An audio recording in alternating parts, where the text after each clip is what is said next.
No duran porque no meditan. Hay algún área que está deficiente, y el área que puede estar deficiente es el área de que tú no meditas. Es decir, que no piensas largamente. Hay que pensar las cosas antes de hacerlas. No tienes por qué recibir a Cristo el primer día que vienes a la iglesia. Tienes que pensar bien en lo que vas a hacer. No se trata de dejarte engañar por el pastor y aceptar a Cristo rápidamente. No se trata de eso. Si tú viniste a la iglesia para que te solucionara Dios un problema y ya te lo solucionó y no te quieres entregar a Cristo, pues vete al mundo. Porque te sientes como que te están jalando los hermanos y te llaman y te invitan. Si te sientes con ganas de irte al mundo, vete al mundo. No empieces a estar viniendo a la iglesia porque es que me llamaron otra vez y me llamaron otra vez y me llamaron otra vez, porque de nada sirve eso. Tiene que ser tu propia decisión. Tiene que ser tu propio pensamiento, tu propio razonamiento.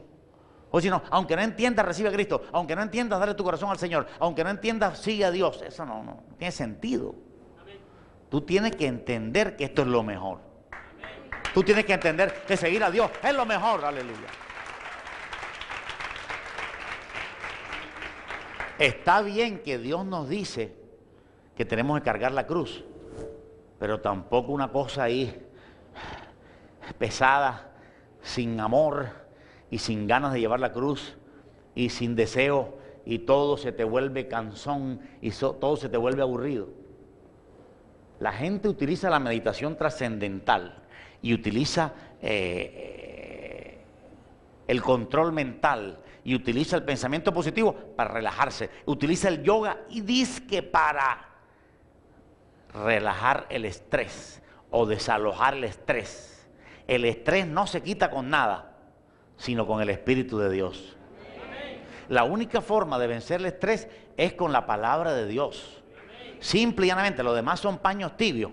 Cuando el cristiano ora en lengua, el mejor elemento contra el estrés es hablar en lengua. Porque la Biblia lo dice.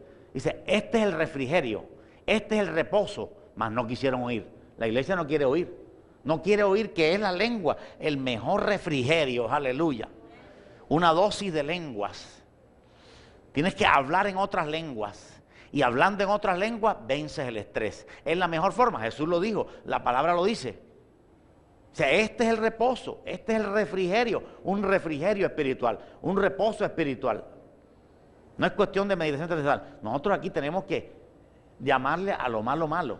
La meditación trascendental es malo. El yoga es malo, aunque hay muchos cristianos católicos y evangélicos que hacen yoga. No estoy haciendo yoga, eso no tiene nada de malo. Pues sí tiene de malo, porque eso es doctrina del Oriente.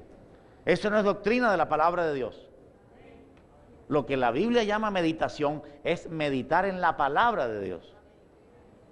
Es meditar antes de tomar decisiones. Es meditar en las cosas escritas ahí, porque la palabra de Dios tiene muchas cosas allí que poder pensar. No es tan fácil como que el ladrón vino para hurtar, matar y destruir, y yo he venido para que tengan vida y vida en abundancia. No, hay que pensar mucho. Hay que pensar mucho. Hay que profundizar allí, meterse allí, escudriñar ese versículo, ese pensamiento, analizar ese pensamiento de Dios, la profundidad que tiene, la fuerza que tiene, la utilidad que tiene, la verdad que tiene. Cuando uno medita en la palabra, encuentra verdades más grandes todavía. Encuentra verdades más grandes. Todos estamos enfermos y todos estamos sanos. Está sano porque está vivo. Pero toda raza humana está enferma. Toda. Científicamente, por las células, la sangre del hombre está enferma. Y vamos rumbo a la muerte. ¿Sabe por qué nosotros vamos rumbo a la muerte? Todos. Porque todos estamos enfermos. ¿Sí entiendes eso? Eso hay que meditarlo, profundizarlo, analizarlo. La vida del hombre está limitada. Porque Dios puso sentencia de muerte. Pero resulta que la muerte no es una muerte abrupta, sino que estamos muriendo cada día. El proceso de envejecimiento es un proceso de muerte. Todos estamos muriendo. Morir es producido por enfermedad. La enfermedad va llevándonos a morir. Finalmente vamos estando en una situación crítica en el sentido de la sanidad. Y al mismo tiempo tenemos vida, estamos vivos porque por su llaga fuimos curados. Porque ya es hora que todos estuviéramos muertos. Es hora que todos estuviéramos muertos. Sin embargo, por su llaga somos curados. Y Dios lo que hace es extender la vida. Eso significa por su llaga somos curados. Todos estamos enfermos y todos estamos sanos. Eso hay que meditarlo. Un médico dijo, por las células, por la sangre de todos los individuos, corren células cancerígenas. En la sangre está la enfermedad viviente, allí se reconoce, porque vamos rumbo a la muerte. Y la muerte no es sino la máxima enfermedad. Es la máxima enfermedad cuando ya los órganos llegan a morir, no puede seguir viviendo. Mientras tanto, por su llaga somos sanados, por su llaga permanecemos vivos. Gloria a Jesús. Pero no podemos detener el proceso del envejecimiento, que es el mismo proceso de enfermedad. Entonces, cuando empezamos a meditar en todo esto, ¿sabe qué pasa? Nos agarramos más de Dios, porque entendemos más a Dios. Y no vivimos sobre premisas falsas. La mayoría de iglesias hoy en día están sobre premisas falsas. Si tú traes tu pacto al altar, no te enfermarás nunca más. Si tú traes tu dinero al altar, vas a asegurar la prosperidad de todo el año 2009. Y los periódicos están anunciando disminuciones en la bolsa. Hay cristianos tan necios que ni siquiera miran el periódico. Hay predicadores tan necios que dicen, mejor yo no veo los periódicos. Pero en los periódicos es donde vemos el cumplimiento de la palabra de Dios. Hay que leer los periódicos y hay que estar orando por las cosas que salen en los periódicos. O sea que Dios quiere que nosotros seamos gente pensante, gente que medite, no gente que se trague las cosas así, porque cuando tú te tragas una comida entera, te da dolor de barriga. Cuando tenemos mucha hambre y nos comemos el pedazo de comida entero casi, después un dolor de barriga. El estómago no acepta cosas enteras. Tu cerebro tampoco acepta cosas enteras, tienes que masticarla. Y la masticas como meditando en ella. Tienes que meditar en la palabra de Dios. La palabra de Dios no ha sido meditada por la iglesia. La palabra de Dios ha sido memorizada inclusive, pero no meditada. Se memoriza. ¿Qué significa por su llaga somos curados? Significa, no sé qué significa. Significa que yo no estoy enfermo nada más. Eso no significa eso. Hay que profundizar en eso y entender eso y mirar lo que hay. ¿Qué es lo que hay? Muerte. No podemos seguir pensando en los muñequitos de Walt Disney y evitar el pensamiento de muerte, porque la muerte los cristianos tienen que enfrentarla. Tenemos que enfrentarla y tenemos que saber que vamos camino hacia allá. Gloria a Dios. Y tú dices, no, que eso me falta muchos años. Eres necio, no quieres meditar. ¿Te das cuenta? No quieres meditar. Hay que meditar. Hay que pensar. Hay que quedarse pensando. La oración es importante, pero también la meditación es importante. ¿Cuántos dicen gloria a Dios? Porque a veces la oración, y la oración, y la oración, y la oración. Hay gente que ora y no deja hablar a Dios. Y no deja que Dios hable. Ni tampoco Él medita. O sea, hay pasos diferentes. Primero, yo oro. Segundo, yo trato de escuchar la voz de Dios. Y tercero, yo también medito. Yo medito yo solo. Yo medito. ¿Qué me dice la Biblia? Que yo medite. Léelo conmigo, aquí en el Salmo 119.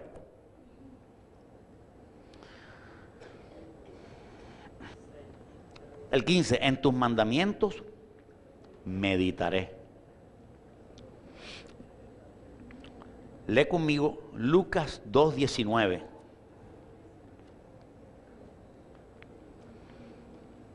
Dice, pero María guardaba todas estas cosas. ¿Cómo dice? Meditándolas en su corazón. María guardaba todas estas cosas, meditándolas en su corazón. María meditaba. Este es un proceso silencioso. Date cuenta que la mayoría de los evangélicos son gritones. ¿Sí o no? ¿Cuál es la diferencia entre una iglesia católica y una iglesia evangélica? La iglesia católica es más silenciosa. Y la iglesia evangélica es más bulliciosa. El evangélico tiende a no meditar. Porque el evangélico es religioso. Dice, meditar, eso es meditación trascendental, hermano. Meditación trascendental es del diablo, claro, pero meditar es de Dios. Es de Dios. Dios quiere que tú medites, que pienses, que cojas un versículo y lo analices, que analices tu vida, que analices lo que ha pasado, que analizamos la historia. Con analizar la historia sacamos provecho. Grandes hombres han meditado sobre la historia. Todos los imperios grandes que ha habido mundiales, todos han caído por pecados de homosexualismo, incesto y paidofilia. Cuando un imperio llega y mete estos tres pecados y se desarrolla estos tres pecados en un imperio, cae el imperio. Eso es producto de la meditación. Eso no sale en los periódicos, porque los periódicos y los periodistas no meditan. Los periodistas ponen la noticia, pero no meditan. Hay que meditar, hay que revisar la historia y darse cuenta que Dios está vivo. ¡Aleluya!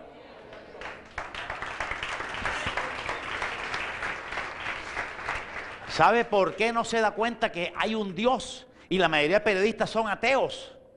Y profesores de universidades y de colegios son ateos. ¿Sabe por qué? Porque no meditan. Se aprenden todo de memoria. Hay que meditar. Y si tú meditas sobre un árbol, te das cuenta que hay un Dios que hizo ese árbol. Si tú meditas sobre la naturaleza, te das cuenta que no hay madre naturaleza, sino que hay un Dios que hizo la naturaleza. Así que la meditación es muy importante. No te preocupes si piensas que pierdes el tiempo de la oración por meditar. Definitivamente hay que meditar. Pero también hay que orar, claro. Meditar no es orar.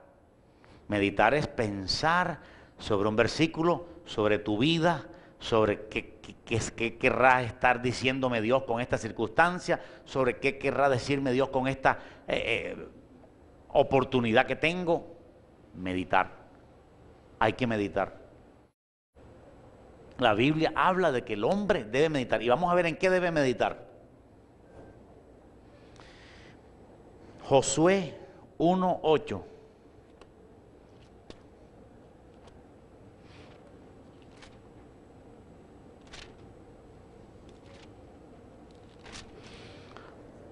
Dios le dice a Josué, nunca se apartará de tu boca este libro de la ley, sino que de día y de noche meditarás en él, para que guardes y hagas conforme a todo lo que en él está escrito, porque entonces harás prosperar tu camino y todo te saldrá bien. Este todo te saldrá bien no significa riquezas, salud y prosperidad. No significa. Eso viene después de meditar. Dice, todo te saldrá bien. Como no meditan, todo me saldrá bien, piensa que es todo me saldrá bien. Hay cosas que al cristiano no le salen bien, definitivamente. Definitivamente Pablo tuvo un naufragio, lo azotaron 5 veces en la espalda. A Pablo le robaron tiempo de predicación. ¿Cuánto dan gloria a Dios? A Pablo le robaron tiempo de predicación. Las cosas no siempre salen bien en el mundo físico, pero sí le estaban saliendo bien en el mundo espiritual. Si cuando dice todo te saldrá bien, se está refiriendo al mundo espiritual. En el mundo espiritual eres un victorioso. Cuando Jesús fue a la cruz del Calvario y murió, todo le estaba saliendo bien. Sin embargo, lo golpearon, le escupieron, le arrancaron la barba y todo le estaba saliendo bien. Gloria a Dios. Eso es lo que hay que meditar. Es que es una cosa muy ligera. El pueblo de Dios muy ligero. Todo me saldrá bien. La llanta del carro no se me va a espichar. Y voy a encontrar suficiente papel higiénico en el baño. A veces vas al baño y no encuentras papel higiénico. Y sin embargo, todo te está saliendo bien. Ese cristiano muy ligero, muy por encimita. Que va a un restaurante y encuentra una mosca y dice, yo no sé qué será esto si la Biblia promete que todo me saldrá bien. No importa, la mosca no significa que todo te está saliendo mal. Cuando dice todo te saldrá bien, es en el mundo espiritual. En el mundo donde tú derrotas al diablo, aleluya.